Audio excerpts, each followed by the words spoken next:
We think we get the title and that makes us a leader, and so now we can be a leader forever. But we're not really done because every situation is different. What we're going to deal with is different. So that's why I talk about leaders or learners, is because you constantly have to be learning from other people. Welcome to the Schmidt List, the podcast for people dedicated to managing successful projects, developing impactful products, and building engaged teams. And now, here's your host, Kurt Schmidt. Jamie, hi. Hi. How's it going? Great. How are you? Good. Oh, fantastic. Welcome to the show. Thank you. I'm excited to be here. So you are at Keystone. Correct. Keystone International. Tell me a little bit about Keystone. What does Keystone do? Keystone is really focused on, as we talk about, the three legs of the stool. So strategy, culture, and people. Mm-hmm. And leadership is a big piece of that, is helping businesses balance the three, because the days of strategy being one thing you have to think about, and culture and all of that being like, oh yeah, we should think about that as well, those days are gone. Mm-hmm. And we really look at it as it's all this spider web. It's really all intertwined. For you to be successful in business, you need to also be successful on the culture side, is what we believe. So that's our philosophy. That's very cool. So do you work with businesses, you go in and you coaching engagements, consulting, that sort of stuff? Yep. We work with small and mid-sized businesses, primarily on the culture and strategy. So coming in, really understanding where they're going long-term, and then helping to put the plan together to get them there. But we incorporate the strategy and the culture and the leadership pieces into that plan. So not just a strategic planning approach, but really more holistic. So as part of that, of course, we do leadership development. We do a lot of trainings where we come into organizations and help them with training and training their leaders. Coaching, and the traditional strategy. We actually have a really cool culture model that we've developed to help simplify culture for leaders, to help them understand where their culture's at and how they can positively impact it. So. Got it. How did you get into that? Where did that whole idea come from?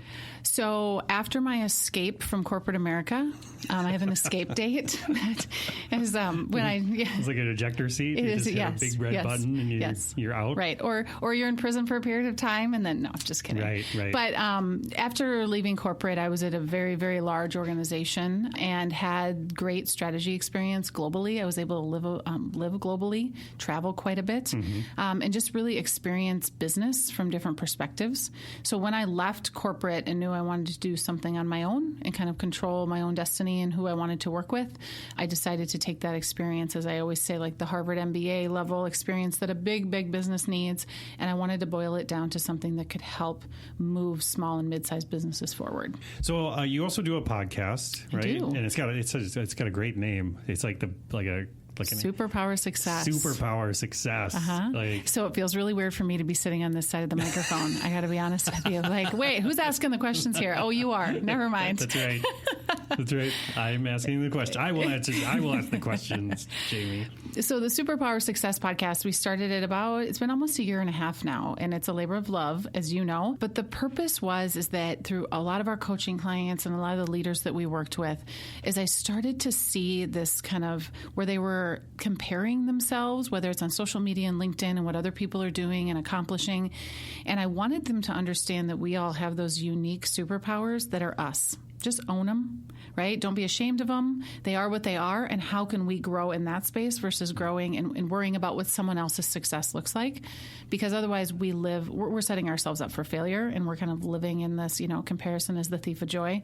We're living in that world as leaders, whether you're in a corporate world or you're an entrepreneur and you're comparing yourself to other entrepreneurs. So the purpose of the podcast is to have leaders like you on to just share their journeys, right? Because none of our journeys are like they look on social media, right? They're very unique, and I want leaders to understand that, and then I want to share the wisdom on those small things that get us stuck that can help us kind of keep moving to that next level of success. When you're doing the show, you're right, you're probably exploring a lot of different subjects like we do, like we do in this show as well. Like, is there a theme that keeps coming up for you? It probably comes from stuff that you're learning during the coaching that you're doing too, right? Some of that content. What's a common theme you're seeing over the past year, for example, like that's happening that people are regularly struggling with that you feel is happening? Yeah, it's an interesting question. And it actually, as I went back, so I spoke at a women's event 2-3 weeks ago here locally, and they wanted me to put just a kind of an inspiration, but a self-help kind of a presentation together. And as I started looking back through the podcast, because everyone tells me like the podcast kind of becomes like chapters of a book almost, like just different pieces of that. And I started looking through, and a lot of the topics we had talked about, I believe, are rooted in fear. And fear just meaning that I don't think we don't tie it back to it being fear, but a lot of that is what holds us back, whether it's as leaders. It's fear of doing something a little different, right? Of being unique. It's fear of taking a risk that might not pan out, right? And you have a failure that you have to learn from. And so when I started looking at a lot of our, we don't call the podcasts fear, but when you started looking at the root of a lot of them is most leaders at some point have gotten stuck because of something that's rooted in fear. So that's the theme, and that's just kind of fresh that in the back of my mind of like, that's what I've really noticed lately. So do you find that common across men, women, millennials, Gen X? Like, is it all still wrapped up into that same sort of piece? I do. I think, again, we don't want to use the word fear because you think of like fight or flight and like my life's in danger kind of fear. But fear is more of a physical feeling, and it's a mental state that it puts your mind in. So, for example, we see a lot of leaders in our coaching programs that are stuck. Well, stuck is essentially you're in fear of making a change. So when you're stuck, you're standing there kind of in paralysis saying, I know I should do something different. I know I want to have that conversation. I want to make that change. I want to, I want to go part-time, but I don't know it's all rooted in fear. Somewhere we've developed a rule or something in our head that's kind of keeping us in that fear place. And so when we can kind of peel back the layers of how the fear is showing up on the surface, it allows us to kind of step into like, that's all it is fear. Yeah. Right? Decide on the path forward. Yeah. Well, but how do you get yourself out of that? I've talked about it on the show before. It's like, you can't see, there's a lot of times where if I'm in the bottle, I can't read the label, right? Correct. But it's really scary for me to go and tell somebody that I'm afraid of this change or this growth or something, because maybe I don't have the relationships internally at my organization to be able to do that, right? Or maybe I don't have a strong network because I've been so internally focused for so many years at this place. And do you know what I mean? Like, I think that's something that I see that people run into is they don't necessarily have somebody to bounce this stuff off of either, right? So my guidance on that, it's a great question, is get curious and learn. So I can relate the last year. This has been really apparent for me as I've been kind of assessing my own, trajectory and success. Is every time I've gotten stuck, it's because I don't want to do something on the list, right? Or I'm worried about something. And the moment I go and listen to a podcast or I go read an article, right? I do some research on how can I have this difficult conversation? How can I maybe apply for that role or understand what it takes to get to that next role or position? Is the moment I do something that causes learning to happen, meaning I have another nugget that maybe I haven't connected yet, but I've got more information, I truly think the fear becomes less. And if we think about our journey, right, 10 years ago, would you have known that this is where, maybe you did, I don't know, but this is where you were going to be, is we all think we need to know what we need to know now, or we need to know what we need in the future, and we don't. We just need to know what we need to know now. And a great mentor in my life gave me the analogy of, our lives being like kind of we're walking through fog. So I know I want to go from here to there, and I know directionally that's where I want to go. Yeah, the general direction. Correct. It's not, east or west. I know I want to go west. And I can't see that whole path. I don't know what's going to happen, but that doesn't mean I don't keep moving. So it's same as like walking through fog, is you can only see 10 feet in front of you, but the only way to see the next 10 feet is to walk that first 10 feet. Yeah. And that's kind of how we help leaders is you just got to figure out what those steps, small incremental steps are to just give you a little bit more clarity to see the next part. Yeah, I do a lot of coaching. I do a lot of career coaching with folks, and that's a common thing that I see is that people think that there's this lock inside of them. And if they can just unlock that thing, all their potential comes forth at once. You know what I mean? It's like if I just get that title, then then I will be able to make the impact that I want to make. Yep. Or I will get the respect that I feel I need, or the clout to be able to push this change forward, or things like that. Or I'll finally be happy. Once this happens, then I'll be happy. For real? Right. I mean, we're laughing because we've all done it, right? Oh, you and I sure. included. Oh, like, yeah. you think that there's some, and this is the whole point of my podcast, is there's no, like, success doesn't have a definition. Mm-hmm. Like, go look it up. It's a perception. Your idea of success and my idea of success are different. So whatever that looks like. And we go through multiple layers of success in our career, but there's no, like, end point. Well, there is an end point, but Sure. we don't need to talk about that. That's a whole other thing. But until then, there's no, like, end. You don't get somewhere and then it all figures itself out and lays out in front of you. Right. Well, but people think it is laid out in front of them, because if you go and get a job at one of these larger organizations, the matrix is right there. It tells you what the path is, right? That's the path you assume you must follow. Correct. Because this big organization, which, I mean, obviously they've got their stuff together and they've figured this out. They've got to be really intelligent, and I took a job here, so now I can see that, like, here's the ladder. Here's the ladder, right? Yep. Yeah. And I was that person. Yeah, and one thing you talked about on your show, which I really liked the analogy, was about the idea of turning the ladder sideways. I call it the career jungle gym. Okay. Yeah, let's talk about, tell me more about that. When you really dig into it, and because I get to interview so many amazing people, is you really start to learn that most people's career paths, even if they're in corporate and they've been in corporate their whole career, is not a ladder. Right? It's not straight from point A to point B. It's what a jungle gym. And actually the most fulfilled people that I know, the happiest people and most successful people I know, have taken completely 180-degree turns, right? They've gotten on the tire swing for a while, gotten dizzy, and then they've gotten off and done something else. But they've never seen that as, I took a left and it was a wrong turn, and now I'm stuck over here. They just came back to where they were familiar and made a different decision. Yeah. And that's that. I think it's just giving people the power to say it does not have to be that linear thing. I was that person, right? I went to college. I took all the right classes. I researched the right companies. I got the job, and I started to climb the ladder. And every 18 months, I was getting more responsibility and a new opportunity. And at some point, you get up the ladder and you're like, do I even want to be on this ladder anymore? Right.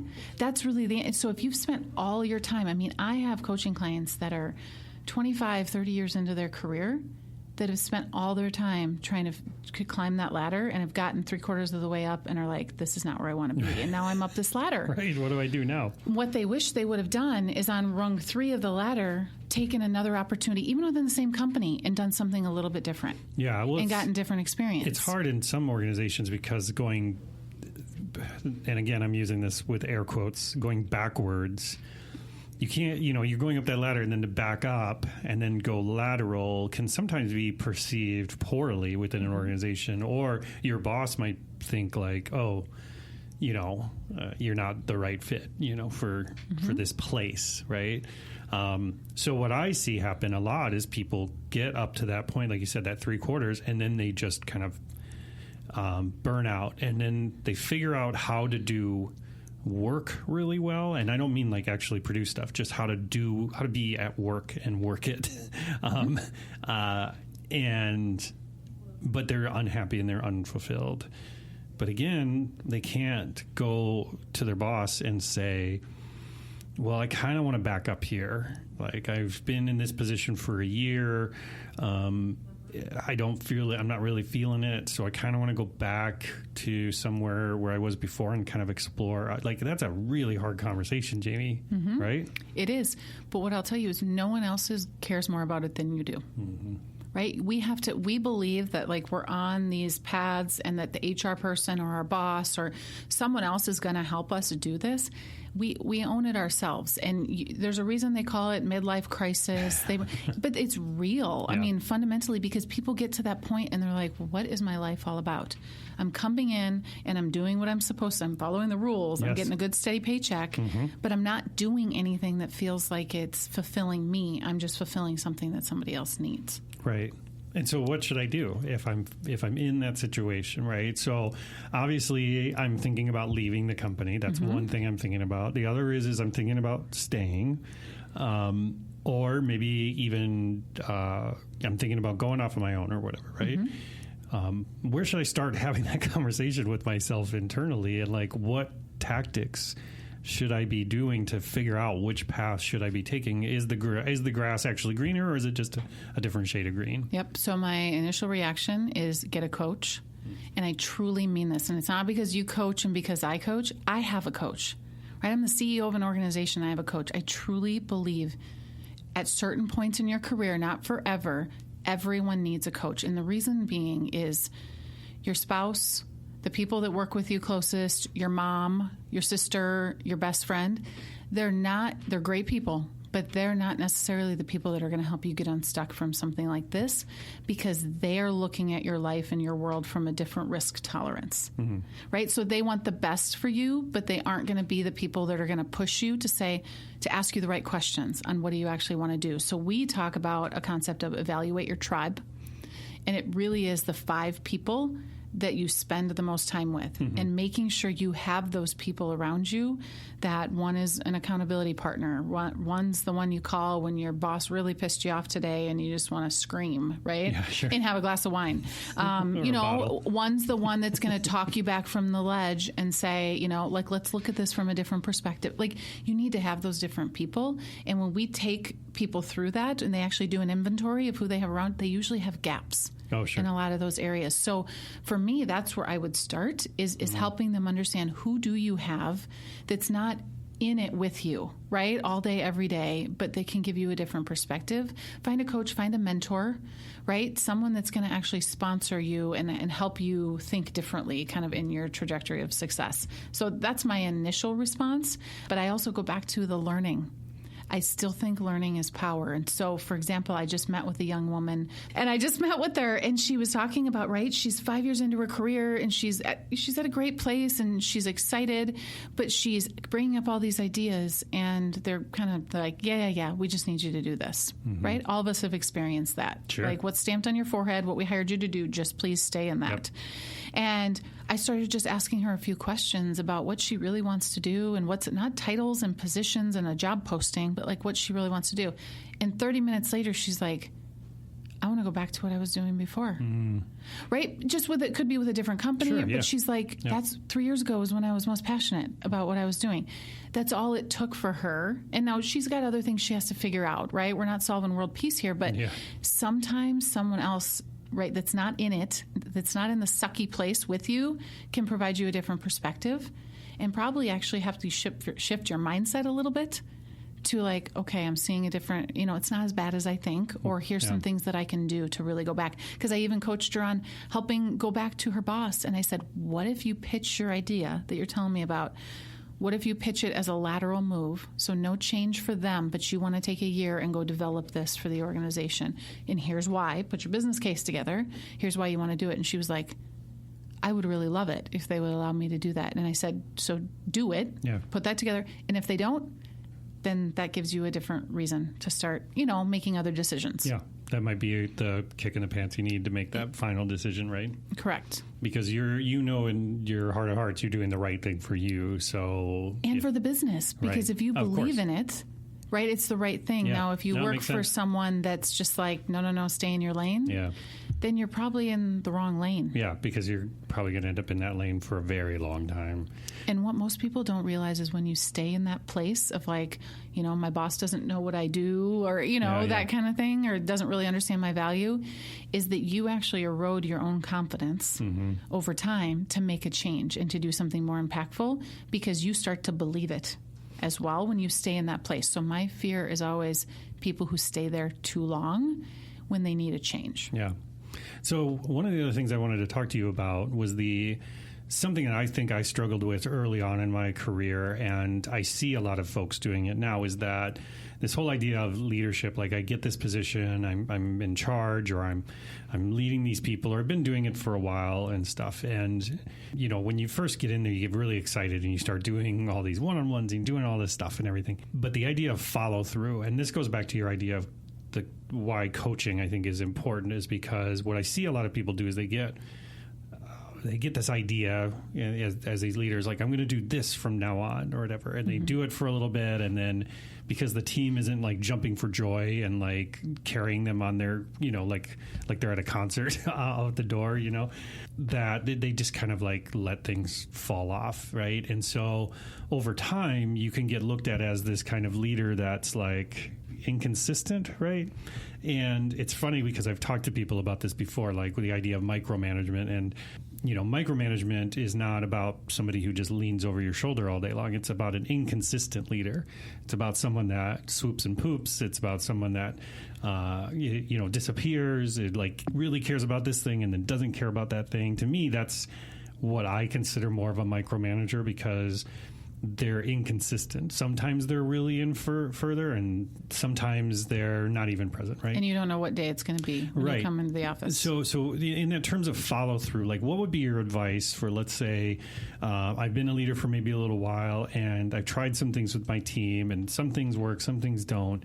But how do I know if something's working or not? And should I stick with that technique or that subject? Do I send them surveys? Do I bring it up in one-on-ones? What have you seen success? So to answer the question simply is ask. And I know that sounds like too simple, but whether it's a survey or whether it's one-on-one, depending on the size of your team is really the magnitude of it. Yeah.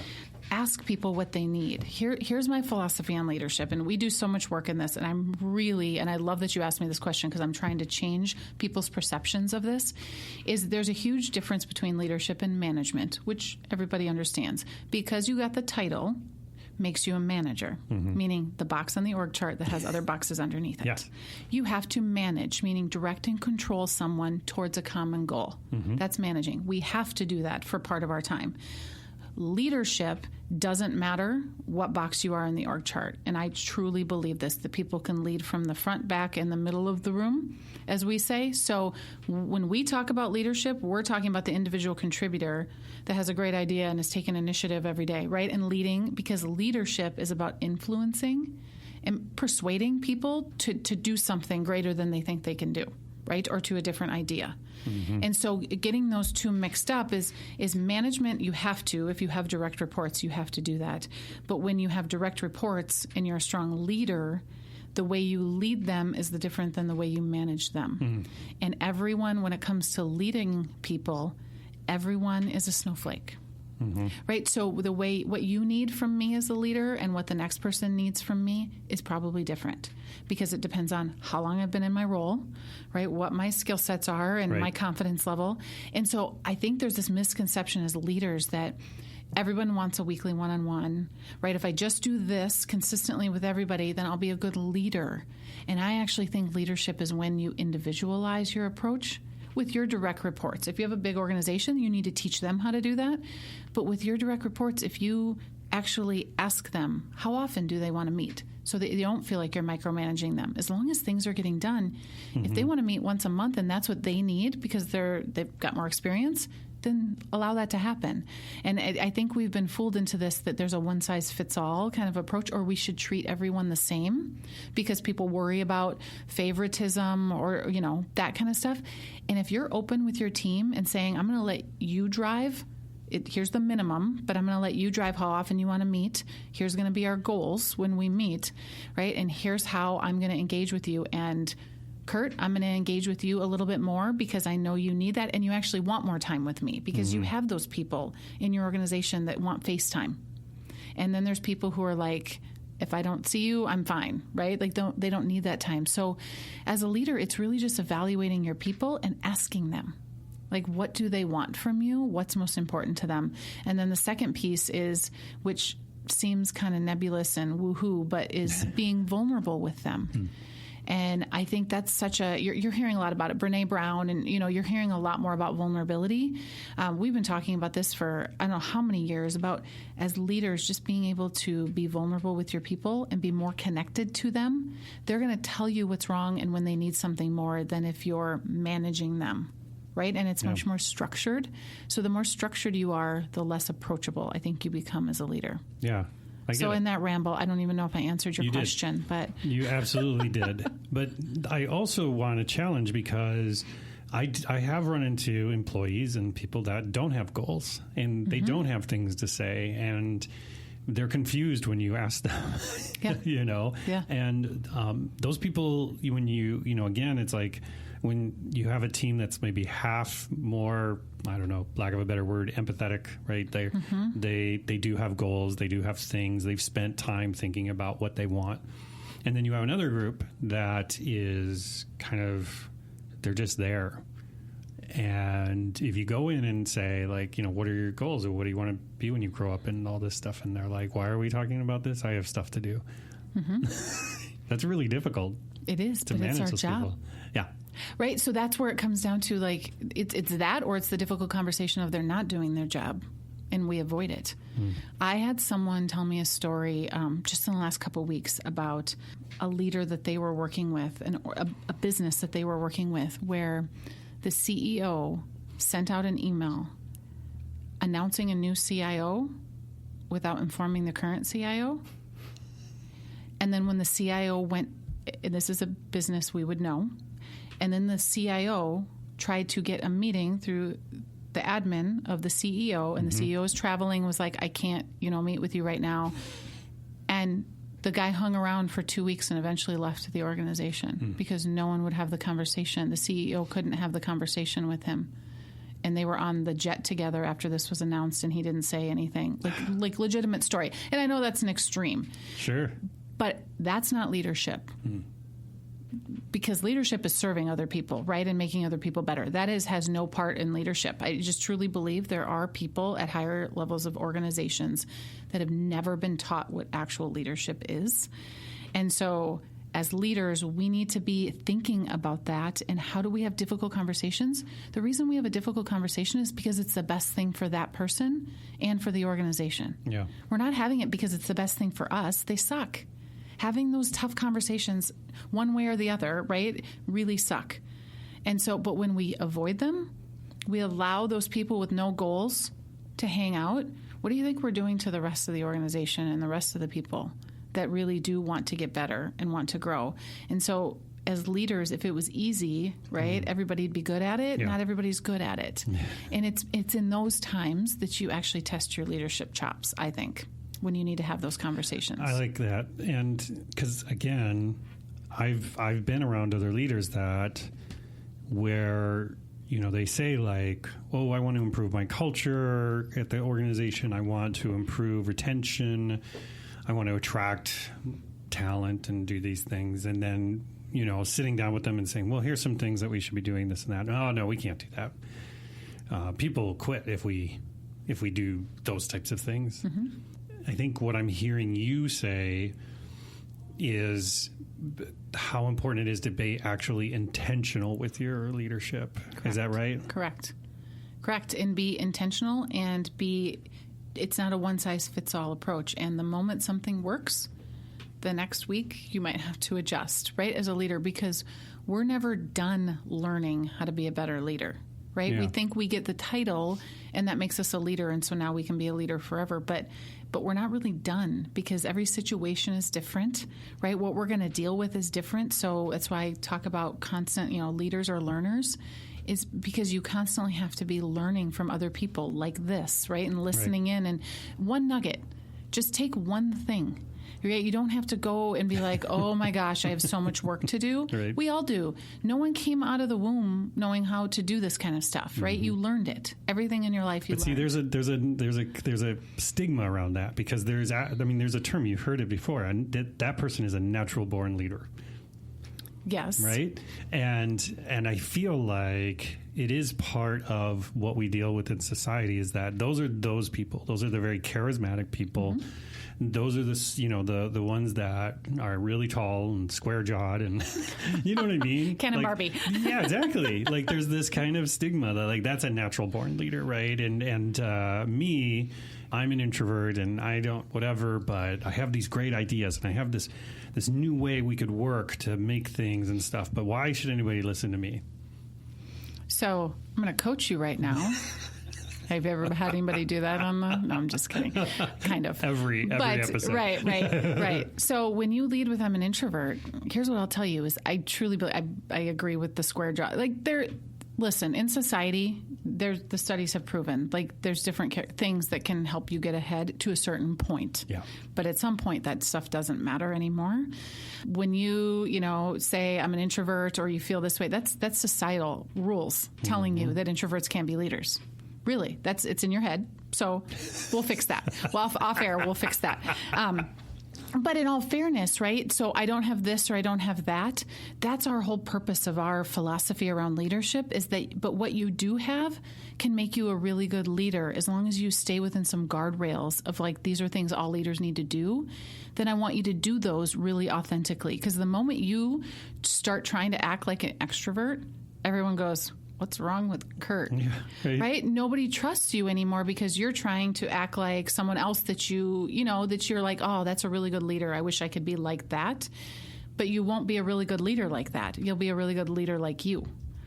And how do you kind of just get more confidence? So I would say the people that are natural born leaders, I think, are just people who are a bit more authentic and kind of they just kind of lead with their authentic selves, and they're not trying to worry about if somebody likes that part of them or not.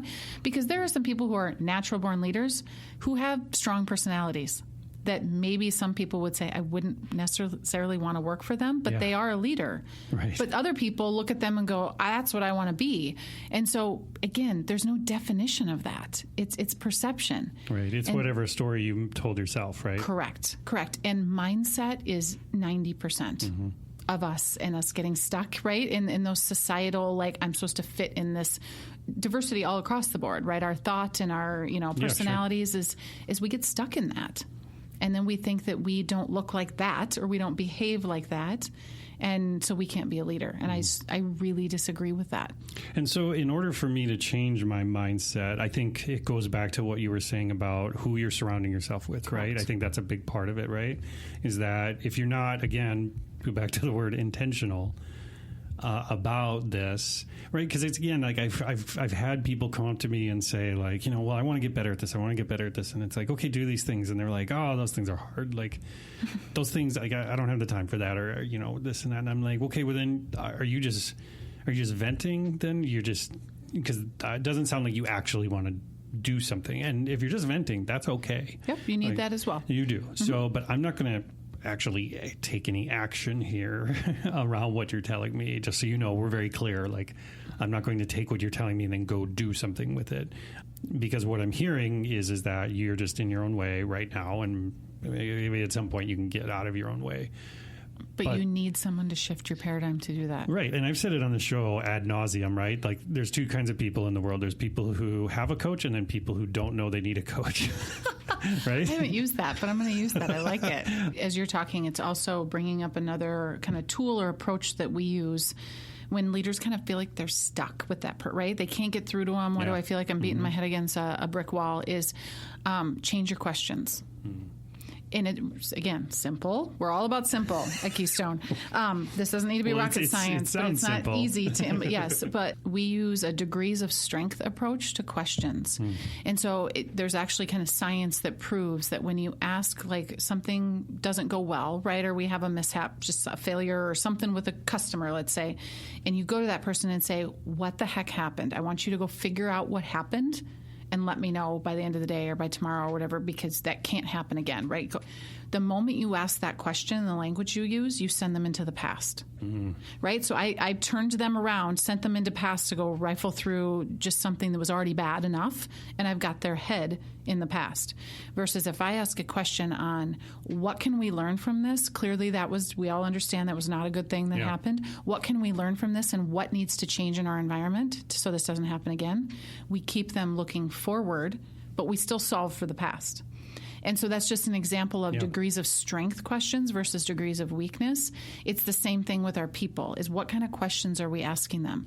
Instead of saying, how's everything going, right? What if we ask them, like, what could I do to make your life easier or make your work easier? Sure.